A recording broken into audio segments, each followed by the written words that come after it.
datang di Lab Education Channel. Pada video kali ini kita akan membahas tentang strategi lolos jalur SNMPTN tahun 2022. Gimana? Udah pada siap kuliah kan? Yang dulunya siswa, sekarang udah mau jadi mahasiswa aja nih. Oke, langsung saja cus ke videonya. Sebelum lanjut ke videonya, jangan lupa like, komen, dan subscribe. Dan jangan lupa untuk share ke teman-teman kalian agar teman kalian juga dapat menyaksikan video ini. Terima kasih. Oke, pembahasan yang pertama. Ketahui terlebih dahulu ketentuan dasar masuk SNMPTN. Nah, jadi pada poin yang pertama kita akan membahas apa aja sih ketentuan-ketentuan dasar masuk SNMPTN. Perlu diketahui, SNMPTN memberikan kuota penerimaan yang berbeda untuk setiap sekolah. Kuota tersebut ditentukan berdasarkan indeks sekolah. Kemudian, setelah mengisi kuota itu, barulah peringkat nilai siswa yang akan menentukan. Jadi, semakin tinggi nilai siswa berarti peluang masuk dalam kuota penerimaan SNMPTN dari sekolah masing-masing pun semakin besar. Nah, ini adalah ketentuan kuota penerimaan di jalur SNMPTN berdasarkan akreditasi sekolah. Untuk sekolah yang berakreditasi A, 40% terbaik di sekolah. Untuk sekolah berakreditasi B, 25% terbaik di sekolah. Dan yang berakreditasi C dan lainnya, 5% terbaik di sekolah. Apa sih yang dimaksud 40% terbaik di sekolah? Nah, saya akan jelaskan. Jadi, maksud 40% terbaik di sekolah ini, semisal sekolah Anda memiliki akreditasi A. Jadi, 40% dari jumlah siswa kelas 12 akan masuk ke SNMPTN. Semisal di sekolah Anda yang berakreditasi A ini memiliki jumlah siswa kelas 12 360. Jadi, 40% dari 360 yaitu sebanyak 144 anak dari kelas 12 akan masuk SNMPTN. Nah, namun dari 144 yang masuk SNMPTN ini tidak semuanya akan diterima di jurusan dan universitas yang diinginkan. Mengapa begitu? Nanti akan kami bahas di slide berikutnya. Oke, next. Untuk yang kedua, cek ulang nilai raport dari semester 1 sampai semester 5. Nah, untuk pengecekan ulang nilai raport dari semester 1 sampai semester 5 diusahakan nilai haruslah stabil atau konsisten. Jangan sampai naik atau turun di semester-semester tersebut, melainkan harus terus meningkat. Mengapa demikian?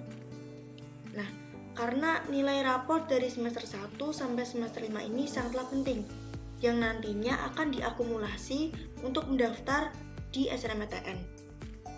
Jadi bisa dikatakan nilai raport dari semester 1 sampai semester 5 ini yang menentukan diterima atau tidaknya nanti saat mendaftar SNMPTN di jurusan atau di universitas yang diinginkan.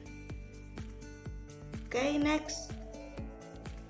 Nah, untuk yang selanjutnya, yang ketiga ialah mencatat tanggal penting SNMPTN. Jangan lupakan tanggal-tanggal penting terkait pelaksanaan SNMPTN seperti kapan harus verifikasi berkas dan kapan pendaftaran berlangsung. Sebab, jika terlewat tanggalnya, maka Anda tidak bisa lagi mendaftar dan hilanglah sudah kesempatan untuk masuk ke PTN favorit kalian. Nah, sangat disayangkan apabila Anda tidak bisa masuk ke SNMPTN tahun ini. Jadi, jangan sampai kelewatan ya. Untuk poin yang keempat, melihat peluang jurusan dan universitas. Cari tahu peluang untuk lulus di jurusan yang dipilih dengan melihat daya tampung serta peminatnya di tahun sebelumnya.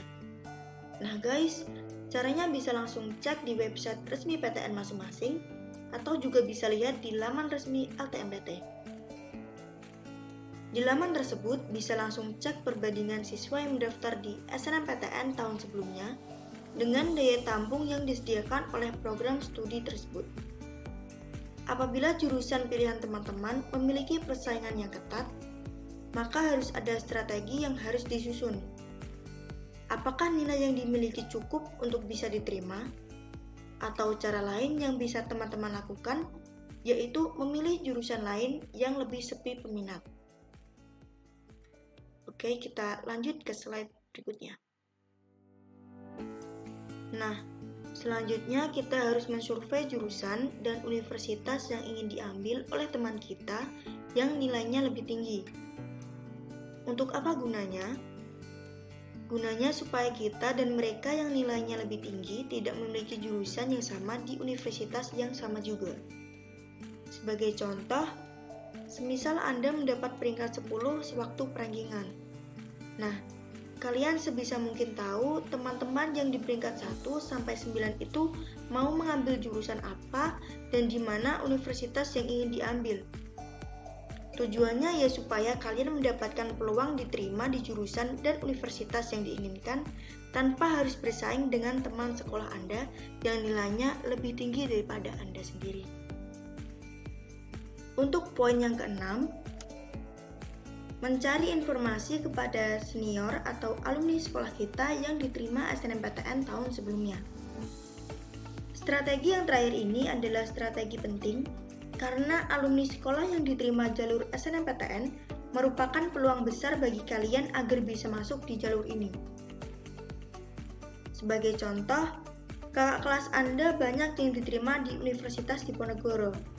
Otomatis ini merupakan peluang besar karena Universitas Diponegoro melihat seberapa banyak siswa yang diterima di tahun sebelumnya. Nah guys, perlu diingat dan diperhatikan juga apabila ada kakak kelas tahun sebelumnya yang diterima di suatu jurusan di universitas dan tidak diambil kesempatan tersebut, maka kemungkinan besar sekolah Anda akan di blacklist. Maka hindari mendaftar di jurusan dan di universitas yang telah memblacklist sekolah Anda. Dijamin Anda aman. Maka dari itu, perbanyaklah informasi dari senior atau alumni. Terima kasih kepada teman-teman yang telah menonton video ini sampai akhir. Jangan lupa like, komen, dan share video ini. Semangat SNMPTN 2022. Semangat!